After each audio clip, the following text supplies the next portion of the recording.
For joining us on the panel, Checkpoint Sana, panel I'm glad tonight. to be here. Good to have you. And also finally we have Ambrose Weda, a regular, the only Ambrose Weda, joining us from our Kisumu studios shortly.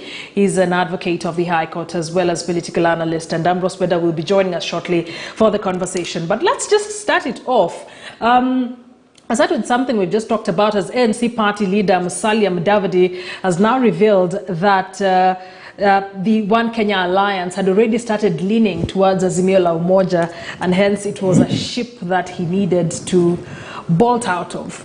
I'll start with you, Mudhuma, because we have consistently talked about the One Kenya Alliance, and you've consistently said we should wait for a surprise from the One Kenya Alliance. Martha Karua is now talking about a volcano. Yes.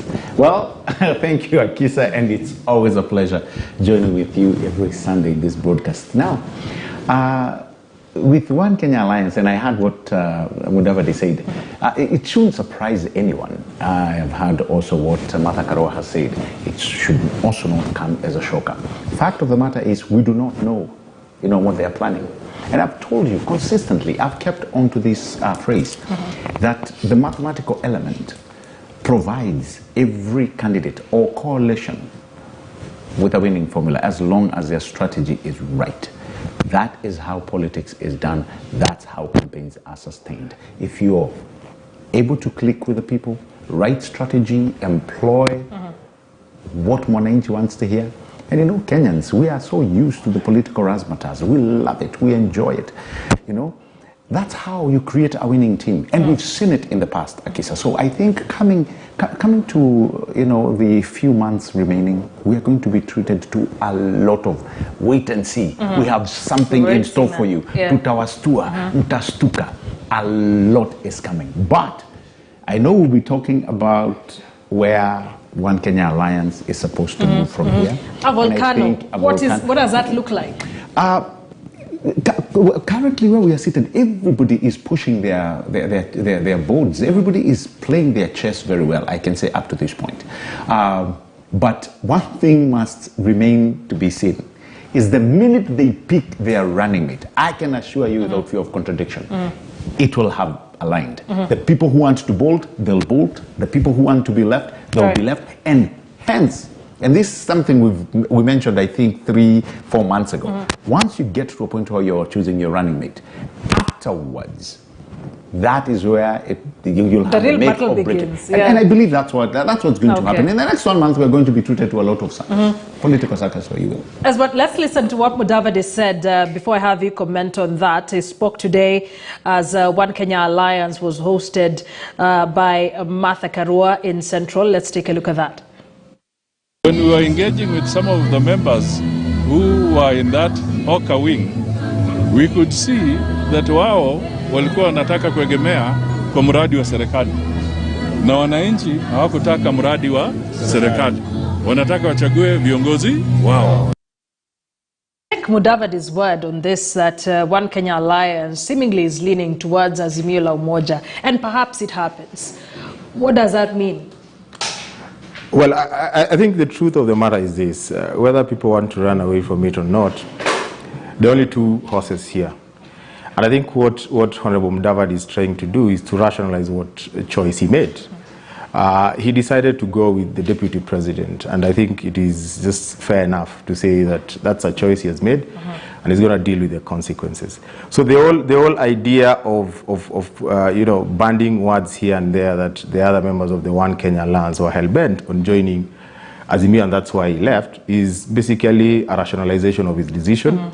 Because even as it were right now, whatever remains of One Kenya Alliance, Kalonzo Musyoka, Gideon Moi, and I think, Kalonzo Musyoka, Gideon Moi, there's Cyrus Jirongo there, and then Martha Karua is coming on board, and you don't know who else is coming on board. I think they look like they are now emboldened, and there's no reason to believe that they were leaning towards Azimio. And even if they were leaning towards Azimio, I don't think it's a problem, as it were, because just like I've said, it's going to be a two-horse race.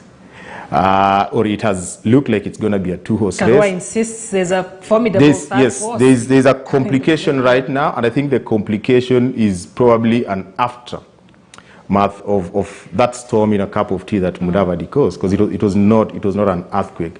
So what happens is that because Honorable Mudavadi did not go his own way, he joined one force, there's a likelihood, that by remaining as a third horse, you're likely to win big, because then you'll become the biggest factor in terms of where you go, or if you go as a third force, definitely you're forcing a runoff. And if you force a runoff, you'll force a runoff either as a presidential candidate and your principal deputy. And where does that leave, folks who left One Kenya Lands and already joined the deputy president? I think they'll be a little bit disadvantaged. But I think secondly, there's the narrative of state project, deep state project. And that is part of what Mudavadi and the Hustler Nation are trying to push right now.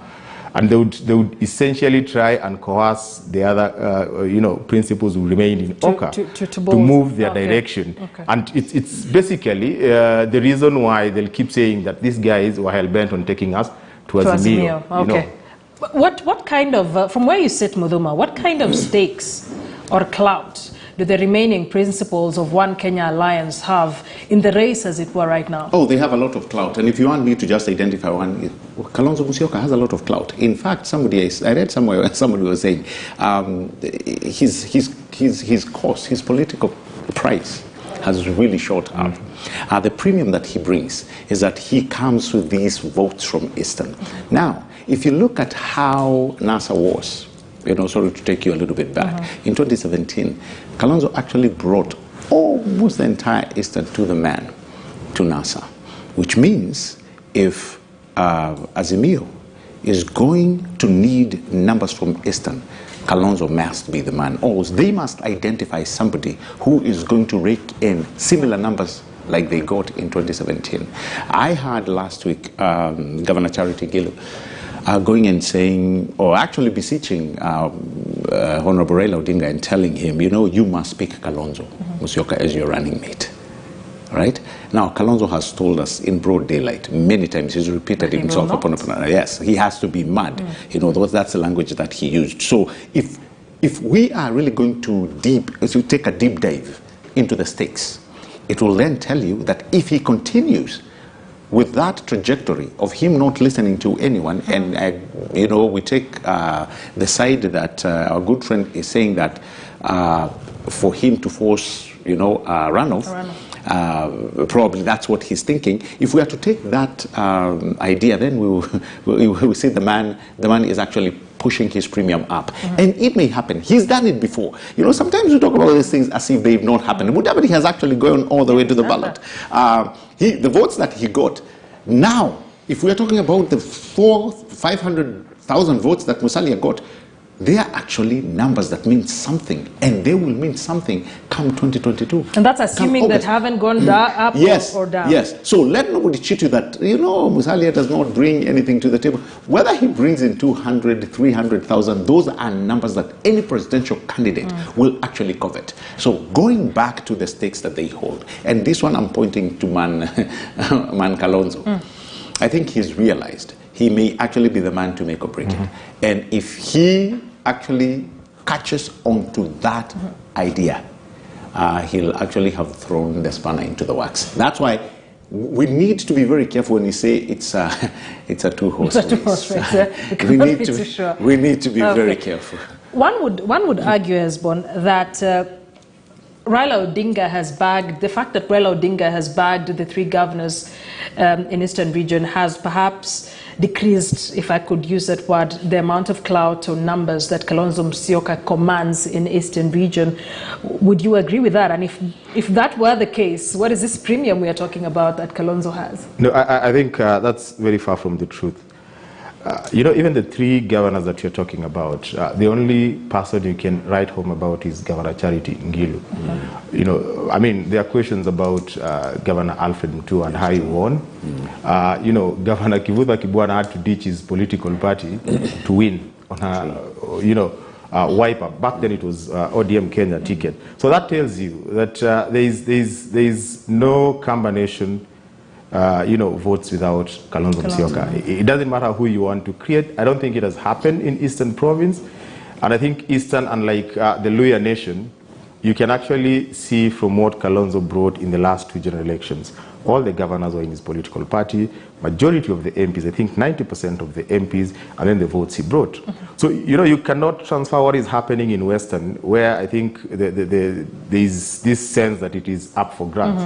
Because you look at ANC, for instance, the ANC party leader's governor is an ODM governor. The ANC party leader's MPs in his strongholds is a checkered kind of representation. There's Jubilee, there's ODM, there's ANC, there's Ford Kenya. Then you go to Ford Kenya background, it's the same thing. And you see Ford Kenya has kind of been brought down in terms of clout by the entry of DAP Kenya. But that is not what you can say in Eastern Province and the Kamba region. And one thing that people forget is that when you talk about the vote that Kalonzo brings, we talk about 1.2, 1.3 million. It's a lot more than that because there are so many Kambas in the diaspora, especially in the coastal region. And there's something about how he has managed to galvanize them, you know. And to a large extent, I would agree with Gabriel. The game changer in this coming election, chances are, would be Kalonzo. If he galvanizes Oka and builds a strong and formidable force, goes alone, goes as presidential candidate with a running mate, it will be a big thing in the election. Whoever he joins after galvanizing this will definitely have an upper hand. Let's throw the spanner in the works here. Kalonzo Musyoka ticket, Karua running mate. What does that look like? Well, is it a possibility? Of course. Oh, totally. You know, when it started, and I've always told people, be very careful of some of the things that people think may not come out of politics. Politics changes. It is so dynamic that today we are talking about somebody who is saying, Uyo ni mkora, siwezi atafikiria, Uyo alifanya. The next day, they are actually on top of the same car, talking the same narrative, talking the same political language. So anything is possible. We may wake up tomorrow and we see, Bwana Kalonzo Musyoka has actually chosen Martha Karua and said, this is our team. You wake up tomorrow, Baba has chosen somebody and has taken a running mate that nobody thought they would take. You may wake up tomorrow, and I'm throwing another spanner in the works, you find even somebody like what Weda calls the chief chicken seller, has said Musali Atosha. These things can and do happen. All right? So I think the dynamism that that's presented to us, Akisa, is that anything and everything is possible in politics. But I keep insisting, after they choose their running mates, that is when the real politics will begin. Because that's where now, even with the political bill that passed the other day, that is where now people will know, where do we really belong? Can we, because after getting the running mate positions, the next thing that will come is, where are we in the grand scheme of your government?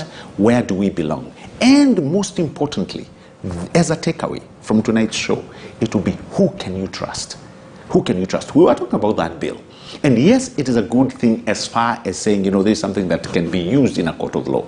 But let me tell you, Akisa, once somebody has made it to that coveted seat, things do change, and they change rapidly. Once you test power. Oh, totally. We said, we've agreed 5 years, and then after 5 years, but even with that act, let me tell you, and Kenyans, Kenyans love that. Kenyans, we like to be treated to these political plays. Okay. And moving along, I think, you brought something, that's quite pertinent.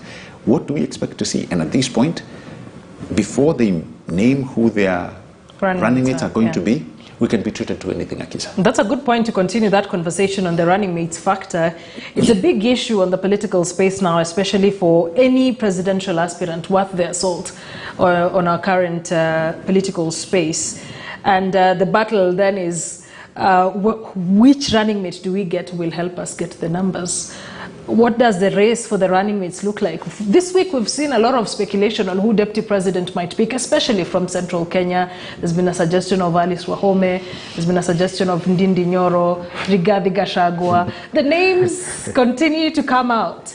What is in a running mate at this point in this particular race? What should be the biggest consideration? Well, I think for me there are three key considerations. One, a running mate must bring strategy. This must be someone who can come in and take your campaign beyond just the razzmatazz and figure out how do we convert, the big crowds that we have into votes. Then number two, there's also the issue of resources. No one is going to pick a running mate who is not going to bring in enough resources to sustain the campaign. Because the time between, when the law requires them to pick running mates and the election, such a long period of time, of campaign. So there's the issue of resources. But then I think number three, and most importantly, is the question of numbers. No one is going to pick a running mate that would require to be made. That's the key problem, and I think it's one of the key issues that the deputy president will have to struggle with, because he has so many of them, and most of them actually are coming from regions that you'd think if you pick a running mate from Mount Kenya region or from the two principals that have joined the deputy president, then you have the numbers. But the critical question you may want to ask, when you pick Alice Wahome, for instance, where are those numbers? When you pick, let me not mention Ndindi Nyoro. I think it's too early to start thinking of Ndindi Nyoro as a running mate. But whoever you pick, Gachagua, yeah, and Gachagua, yes, Rigathi Gachagua. Yes, Rigathi Gachagua. The question would be now, what numbers is he bringing, and does he have that clout? It's one thing to be in as many political rallies with the deputy president, but it's another thing to be your own guy. If you look at all these guys, at no point have we seen them outside the shackles of the deputy president commanding something that would say this is a political clout. So that brings you back to the other names in the deputy president's circles.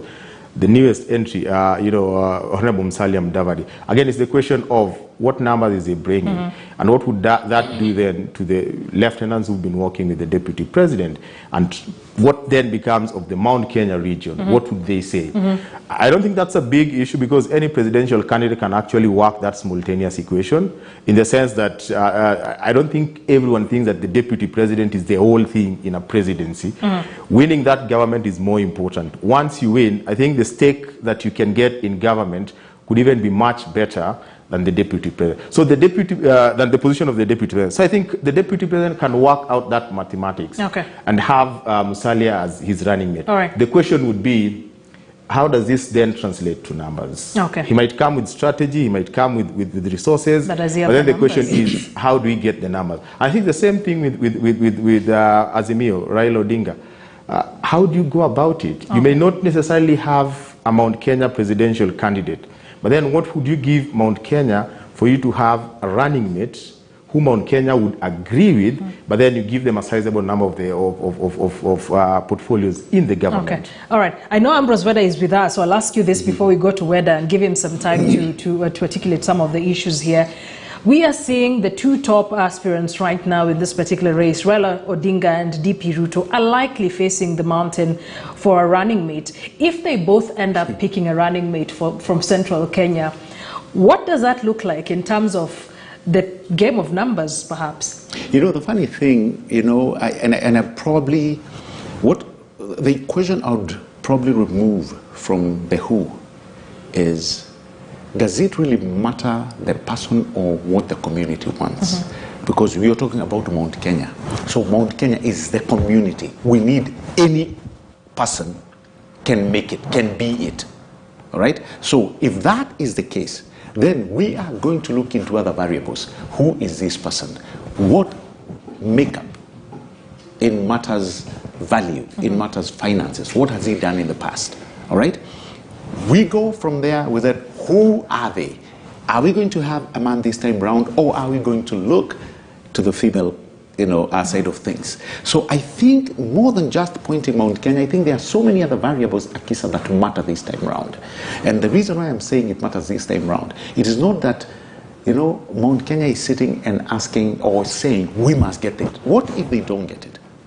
Just maybe, just maybe. Baba chooses somebody else, and Dr. William chooses somebody else. Gilu has actually told Baba plainly, last week, and I was listening to that, I really listened to that conversation. I think this is the man to be, because, you know, if you want all these votes from this region, this is your man.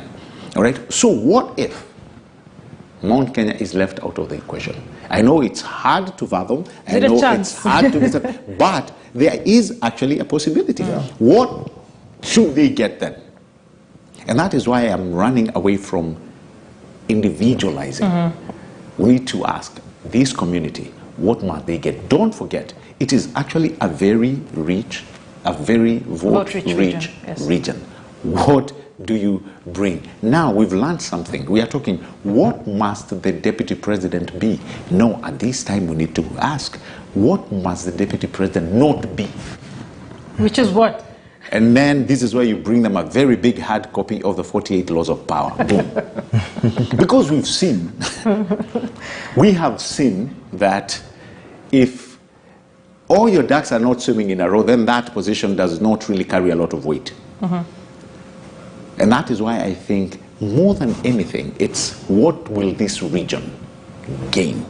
That's why I was thinking when BBI was introduced, apart from the positions that were going to be shared, the equalization in terms of funding was a critical point, which I hope any candidate or any administration, any government that comes in, should actually make it a priority. That will mean more to the Mount Kenya people, and I dare say this, than even a deputy president position.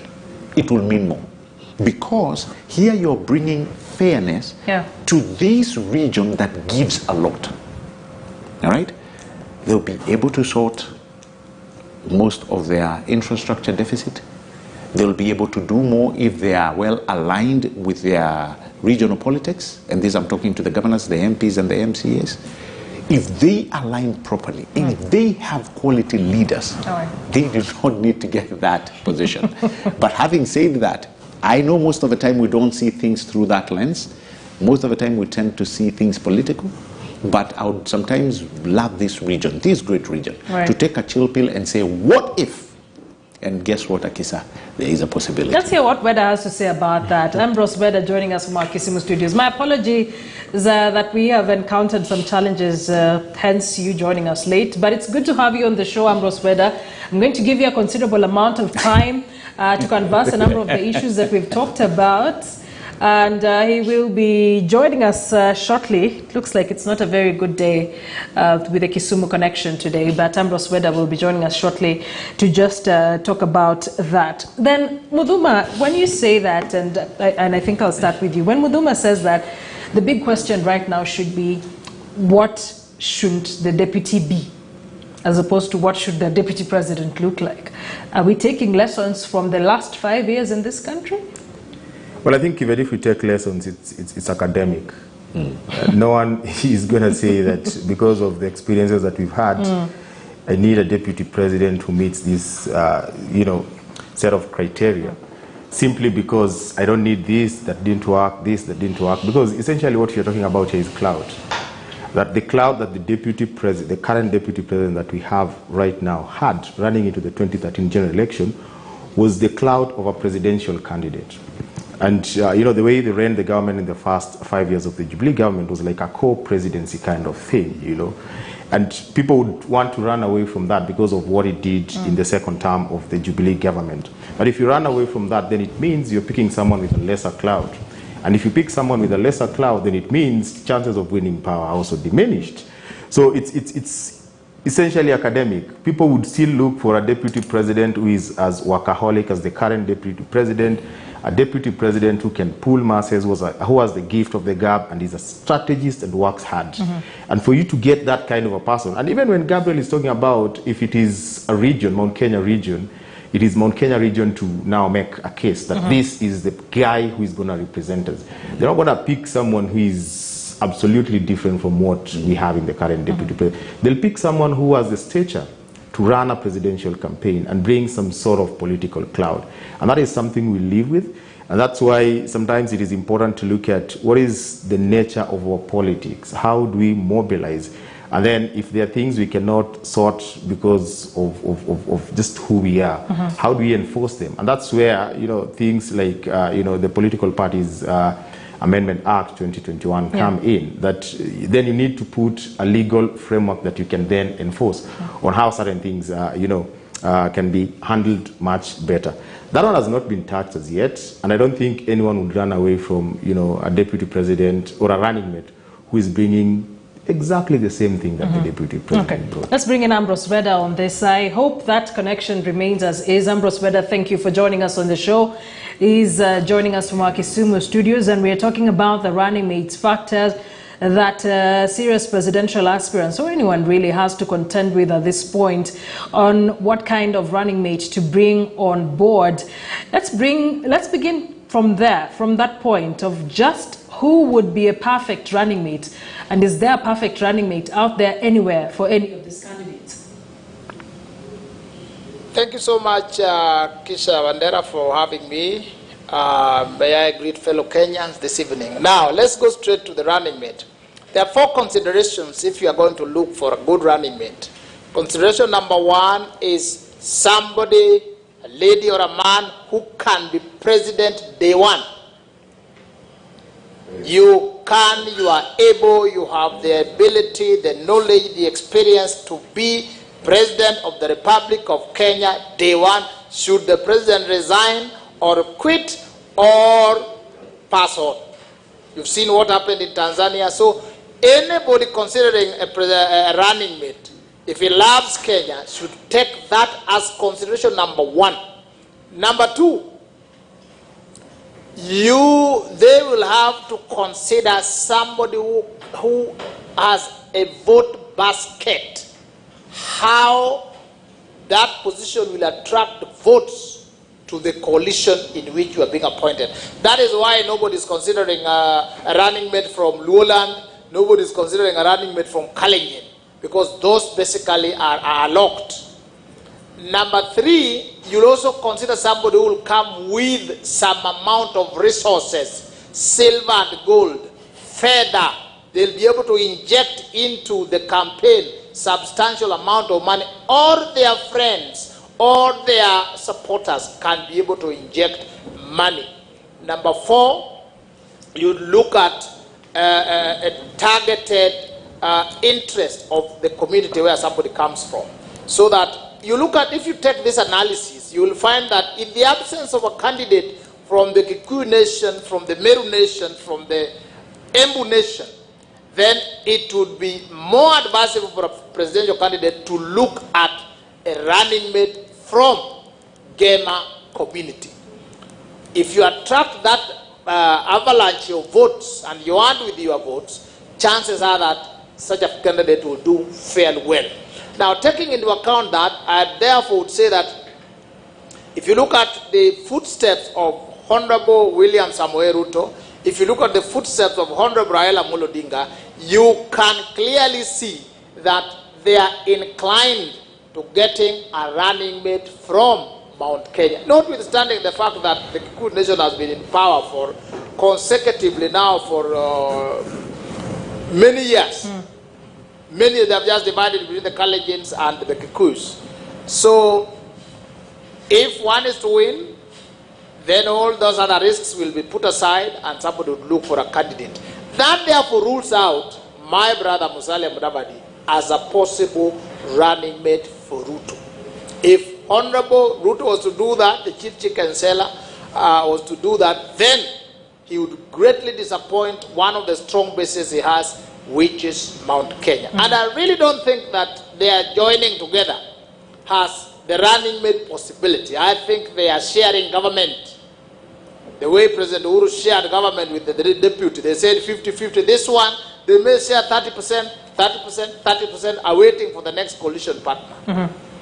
Let's critically look at that particular race for both Raila Odinga and William Ruto. William Ruto has been seen to make a lot of inroads in central Kenya, and I dare say some have said that this is one of his political bases as of now. Does it make sense for either of them to take a running mate from central Kenya? And let's look at both of them. For William Ruto, like you say, if he doesn't pick central Kenya, he'd have disappointed the people, given the kind of political base he seemingly has from central Kenya. Will it make sense when we flip the coin, will it make sense for Raila Odinga to pick a running mate from central Kenya, yet he has political bases in other regions in this country that perhaps have bigger numbers for him than central Kenya? Just look at these two scenarios for our audience. Thank you so much. I think between Honorable Raila and Honorable Ruto, whoever does not pick a running mate from central Kenya here, let's take it Gema. Let's look at it at Gema, Gikuyu, Embu, and Meru, not necessarily central Kenya. If Honorable Raila was to leave Gema, he would have easily handed over those avalanche of votes to his deputy, to the deputy president, if the deputy president chose to pick a running mate. If Honorable Raila was to pick a running mate from the Gema community and the deputy president fails to do so, again it would be an avalanche of votes going to Honorable Raila. So looking at it in terms of the depth, it makes a lot of voting sense to get a running mate from that those three communities, one of the three communities, whether both of them, Honorable Ruto should get one from there, Honorable Raila should, so that the people have a choice who they want. But otherwise, Honorable William Samoei Ruto does not have a big leeway of picking Amkamba. He has no big leeway of picking a Luo. He has no big leeway of picking from a minority, because the contest here requires avalanche of votes. Honorable Raila, on the other hand, can persuade Honorable Kalonzo to come and join him in the race, but that will be at the expense of the Gema votes. Let me bring it to you. Mudhuma, Raila Odinga has done it before without the avalanche of votes from central Kenya. What will stop him this time? Exactly, and he can actually do it again. But, there's something that has happened over the last few years. And I keep insisting that, you see, for you to make a good strategy where numbers matter, you need to start from where you left, right? That means Honorable Raila Odinga must start where he left in 2017. At this point, there's a little bit of some numbers that have left him for obvious reasons. Like you said correctly, there are regions that the Deputy President has made inroads, not only in Central Province. It's a place that he's tried, going in, and I think that has really worked to his advantage. If he indeed does go for Honorable Kalonzo Musyoka, this is something that has worked, for him before in the NASA coalition. And also in 2013, it would then mean that he has to put people to bring in some sort of numbers from Central to work to his advantage. If that works, then he can actually make a very formidable case for his presidency. Right.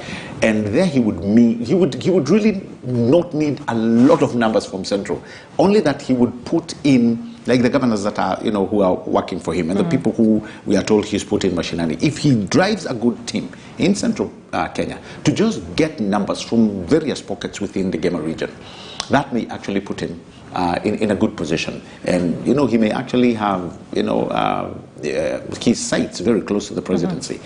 But if that does not happen, then I think he'll be at a disadvantage, given the fact that there are some numbers that have left his camp. Truth be said, the numbers that Honorable Musalia had will have left. Now, I know many people will say Musalia doesn't have numbers. No. When he ran, the man... No, let me tell you. Where we are heading, I can guarantee you it's going to be very close. So, all numbers matter. Mainly when somebody has 200,000, 300,000. I mean, you've seen some of the by-elections. I know so many people say you can't compare by-elections to But this is a tight race. These are precursors. Of course, these are precursors of how the election would go. So I think at this point, only a very silly politician will take the other person in terms of numbers lightly.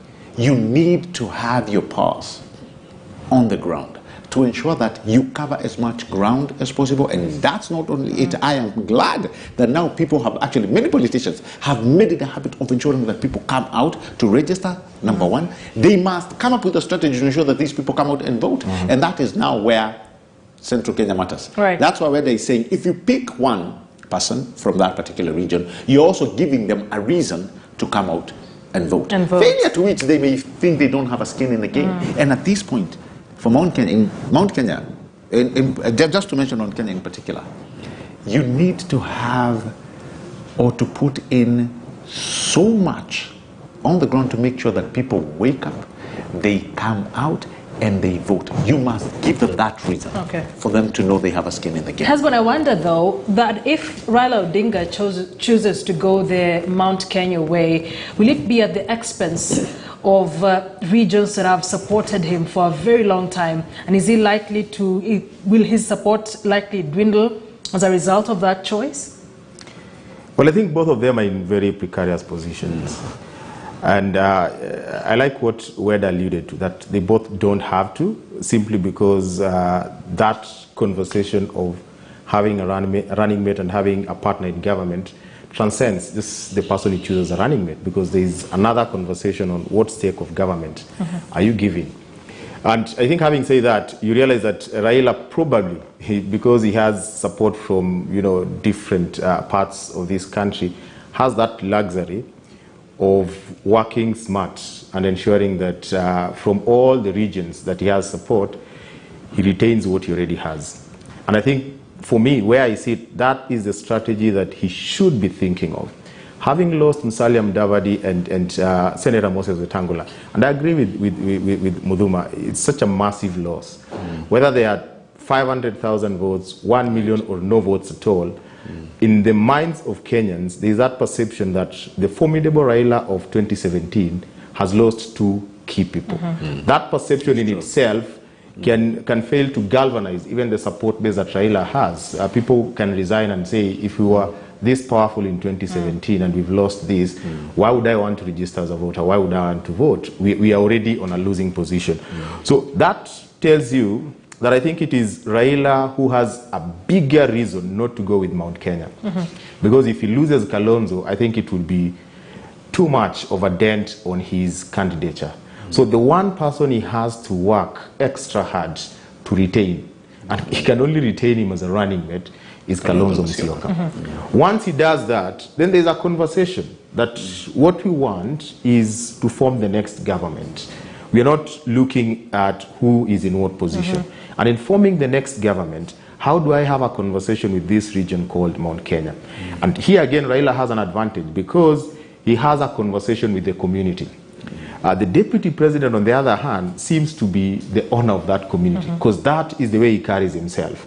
So there is a sense in which when the deputy president picks a running mate or his team settles on a running mate, the perception that will come out, whether he likes it or not, is that he has picked so-and-so for the Mount Kenya people. That one he'll have to deal with. But you see, the way Raila has ran with his campaign, whether it is true or not, there is a sense in which there is a clique of Mount Kenya ideologues, rich people who are behind, all this. And therefore, that sense of community means that he can actually leverage on that and say that I did not pick a running mate from Mount Kenya. I picked a running mate, but the Mount Kenya community and I sat and agreed that this is how we are going to form the next government. That puts him at a fairly, advantage point, But having said that, you also realize that the two of them will play with their cards, not even close to their chest, but inside their chest, because either of them will be waiting to see the others move. To see the others move. So the first person who will pick a running mate who is not Mount Kenya, definitely the second person will pick a Mount Kenya running mate and will want to run away with that and tell Mount Kenya, we told you that this guy was taking you for a ride, But I think Mount Kenya should be prepared to have a bigger stake in the next political dispensation without a deputy president. Let's talk about the Martha Karua factor with you, Ambrose Weda. We have seen hosting the One Kenya Alliance today, saying we should expect a volcano. And we touched on that a bit earlier before you joined in. And looking at Martha Karua and how she has been packaged, she seemingly is one of the top contenders, perhaps, if I could call it that, for the running mate seat. How much clout does she really have in central Kenya? Does she have potential to tilt the scales, perhaps? Thank you so much. Let me just start by reacting to this statement by my brother Mudhuma that Honorable Raila has not picked a running mate from the Gema Nation and it has worked for him. I don't know when it worked for him. He has not been president. Unless you are also peddling this Trump lie that he won in 2013, he won in 2017. The only time Honorable Raila did well and almost won, where you can say his victory was stolen, was 2007. And that time he had the Kalenjin vote basket in his chambers. He had the lawyers in his chambers. So now all those votes are out. Anybody advising any of the two top candidates to go outside Gema will just be misleading the candidate to lose. If I was Ruto, if I was Raila, I would get Gema. I would get a running mate from Gema. Now coming to my senior counsel, my big sister, Honorable Martha Karua. Martha Karua is good, but she's too rigid and rough. You need a charm, offensive person. Somebody who looks amiable, also looks a bit weak, also looks a bit approachable, and so on and so forth. Honorable Martha Karua, if you go to the events of 2007 and the way she's carried herself, she is strong lady, but rough. But what does that mean? Just for the sake of the audience, I will not let you get away with that. Just for the sake of the audience, what does that mean? How does that disadvantage her, if that's how she's played her politics so far? Yeah, and you can see how far she has gone with that politics. See, the last time she was defeated by Ann Kate Waiguru. You see, Akita, there is an element of charm offensive. You see people saying, oh, Mudavadi, Musalia Mudavadi is safe hands. You see when people trusted Kibaki, he looked harmless. When Moi ascended to power, he looked very harmless. So there is an element that if you show some roughness, Honorable Raila had to spend many years trying to revamp his image from the roughness to a gentle statesman. That is what I mean. Honorable Martha Karua is good, brilliant, senior lawyer, but she looks hardcore. She may chase some votes away, she'll attract some hardcore ones, but that is what I mean.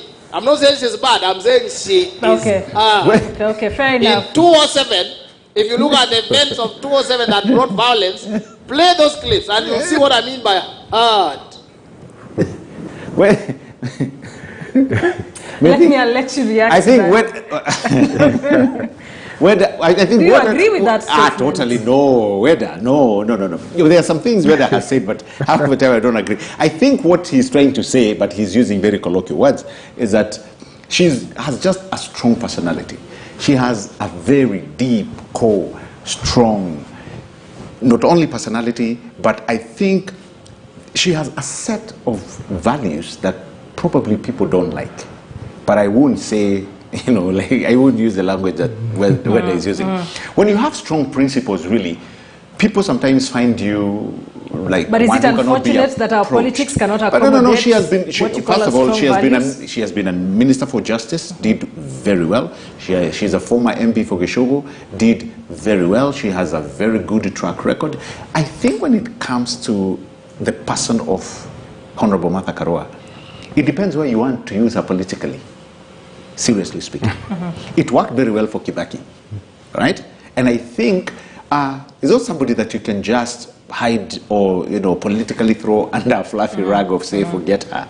No, this is somebody who, in fact, people in Mount Kenya, they've at one point looked at her as a very formidable leader. By the way, I feel anytime I see Honorable Martha Karua, she comes out as another former Wangari Maathai. People who had strong personalities. And sometimes, it just happens that socially you may look at them and what they stand for, like they are unapproachable. But I believe that's not what they are. Right. So I think the person of Martha Karua, given a chance, I think she has what it takes. She has the wit, she has the knowledge, she knows her game.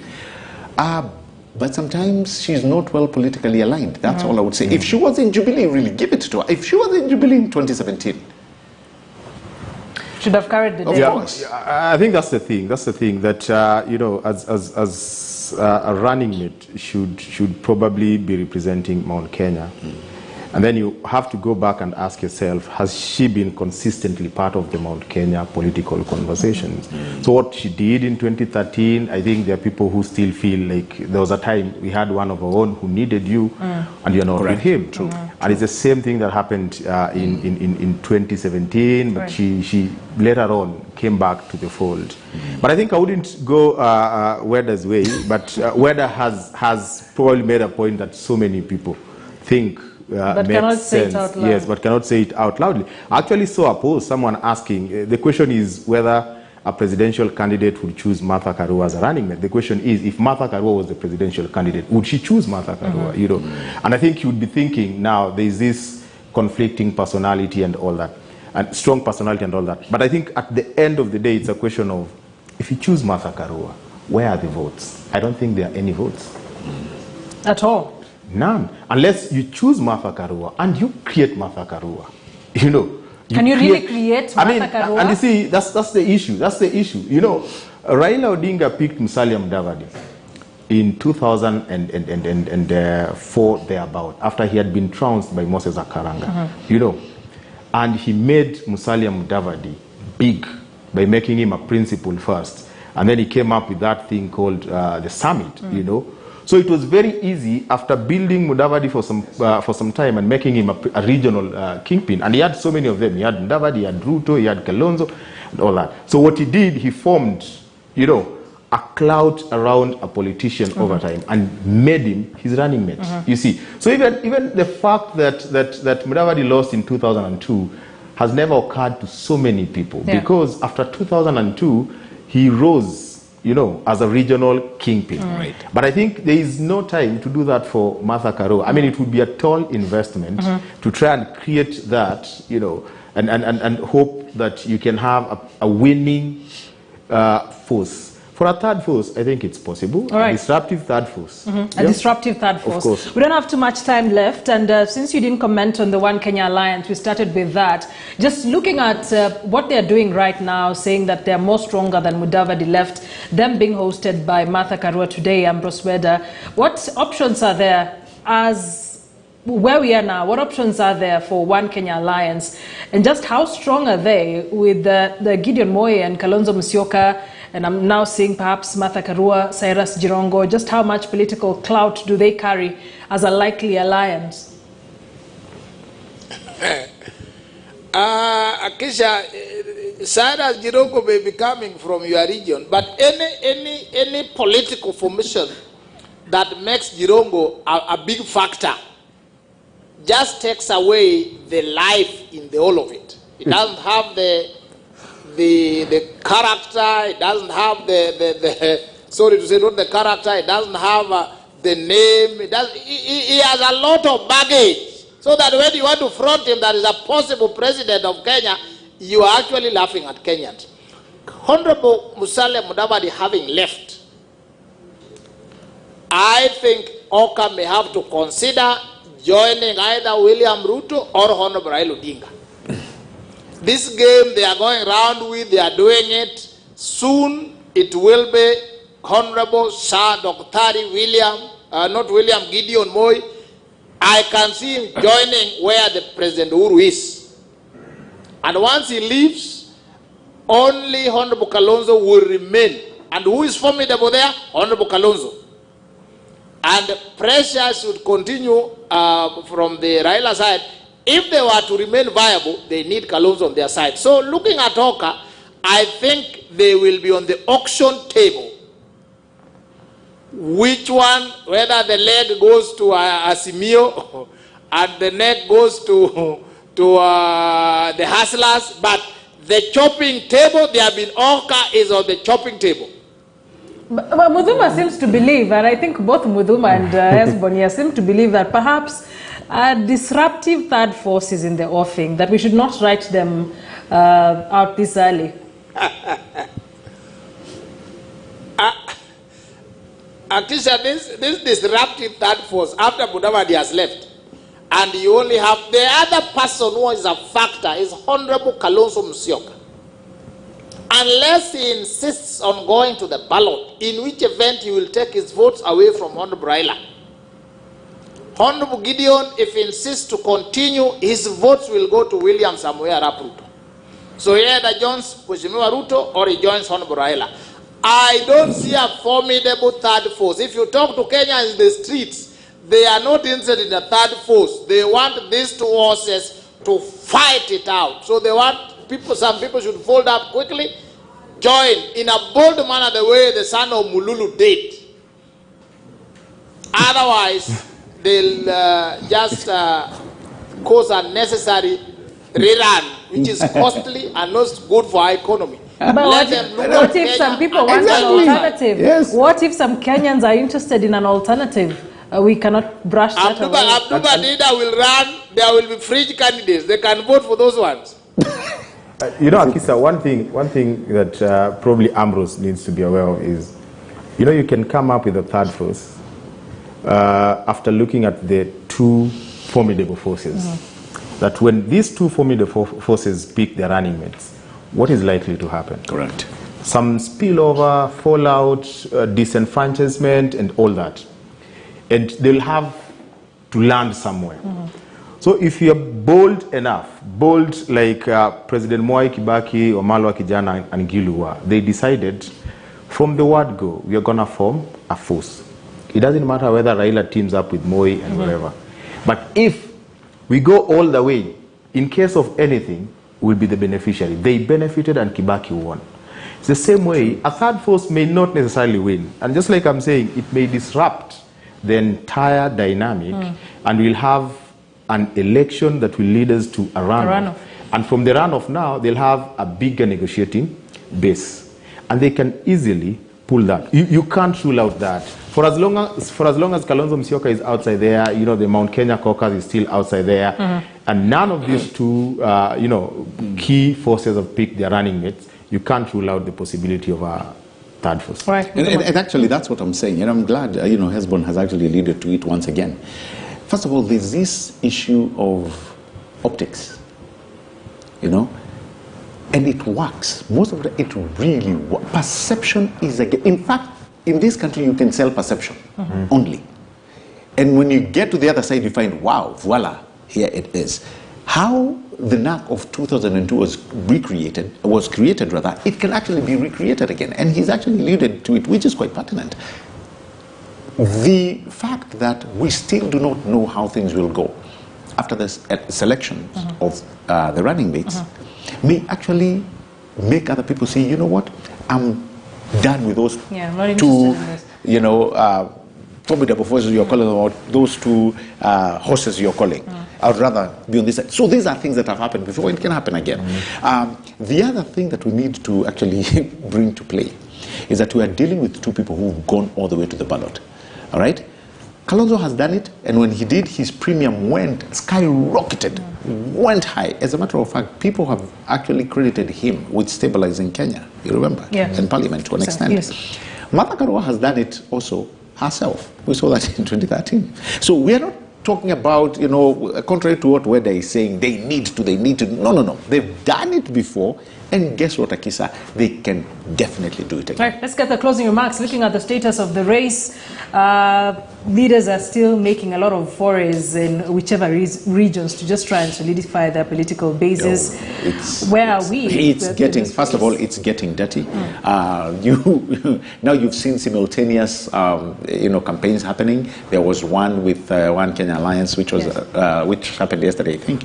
As that was happening in Eastern, there was one in Muranga. One was taking place with Bwana Natembea, Tanzania. And another one went, you know, in Kirinyaga. It's witty, and you've heard, you know, what was being discussed. For the first time, the president has been mentioned, and mentioned quite extensively. So, moving forward, Akisa, we hope, I keep praying that everything will be peaceful. I still encourage those people who feel like they want to go to somebody's political campaign and, muddy it, shout and boo. No, just choose not to go. Those are not the kinds of politics we want in this country. Let everything be peaceful. Let politicians mind their words, because sometimes those words actually do turn and become action. All right, thank you. Let's get your closing remarks. Where are we in this race? What are we likely to see in the coming days? Well, I think it's getting very interesting, because you see what politicians are right now doing, especially Azimio and the Deputy President. They're raking in numbers in terms of how they're reaching, wananchi. Azimio with distributed campaign, fairly good strategy. But I think the beauty of that is that when the campaigns are coming hot and fast, it reaches a point where people move on beyond the optics, beyond the rhetoric, beyond the political speak. And it will force politicians now to start talking about real issues. This issue of someone is a state project, someone is a thief, it will come to an end. We'll all say, yes, now we know who the state project is, we know who the thief is. It's okay, we'll choose our thief, we'll choose our state project. Now tell us exactly what you stand for. And I think we are well poised to get into that point early in this election. And I think politicians will be hard-pressed to start articulating issues. But then secondly, let me just say that, sometimes when a state has a project, it might be good for the nation. You leave it at that. Let me get Ambrose Weda's final remarks. And perhaps pick it up from what Hesbon Owila says. Sometimes if the state has a project, it might be good for the nation. Really?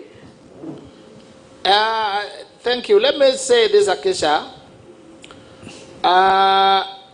The president is either Honorable Raila or Honorable William Samoei Ruto, short of an illness, accident, or death. Any other thinking, it is late in the day. We have hardly 6 months. By next month, parties will be submitting lists and candidates and doing nominations. So still thinking that a third force will emerge and will take over power or be formidable, I don't see it. Finally, there are Kenyans who are dying of hunger because of drought and other difficulties. Your Excellency, the President, deal with it. Presidential candidates, Honorable Raila, Honorable Ruto, Honorable Musalia, Honorable Kalonzo, talk about it. Kenyans are going to their graves because of hunger. And if we do nothing, their blood will be crying unto the Lord, and the Lord may deal with us. So deal with it as we do the campaigns. Way to end it. That's how we wrap it up here. Thank you very much, Ambrose Weda, advocate, political analyst, joining us from our Kisumu studios. Always a pleasure hosting you here on Sunday Night, Weda. Thank you for joining us. Gabriel Muthuma, yet another regular political analyst, governance expert. Great to have you here. Always a pleasure. And Hesbon Owila, new addition here. Thank you for joining us tonight here on Checkpoint. Is your debut on Checkpoint, media and political communication expert. Always a pleasure hosting you, Hesbon. Asante for joining us. That's how we wrap it up here on Checkpoint. Thank you for watching. Your comments and thoughts. We do this again next Sunday. I am Akisa Wandera. Sign language interpreter was Damien Evans. Have a good night. I'll be seeing you tomorrow night on Kivumbi 2022.